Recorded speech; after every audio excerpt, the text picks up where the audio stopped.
Hello and welcome, and in this video I am going to be showing you how to actually set up and pair the boAt 260 Bluetooth speaker with your smartphone. Okay, so you need a smartphone. I have an Android smartphone in my case. Now the first thing you need to do is actually charge this. So I've just charged this for a little bit. So you have to make sure it has power. Sometimes when they come immediately out of the box they don't have power, so it's always better to charge it a little bit.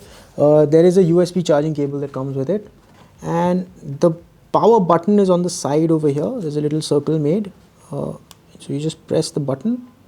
Okay, power on. You've plugged into Nirvana. so it says power on, you've plugged into Nirvana. And what we now need to do is, on your mobile phone you need to go to your Bluetooth settings. Okay, make sure your Bluetooth is turned on, and it says pair new device. So I'm just going to click on pair new device. So there you are. So it says available devices. The boAt 260 is showing up there, so you just click on that.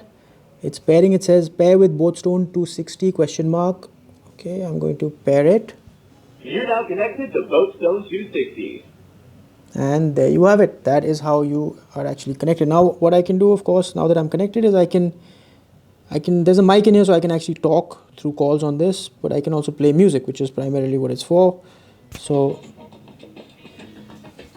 and the volume up and down buttons are here.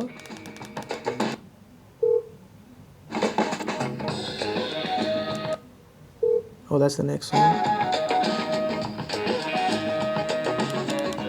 So this is volume up.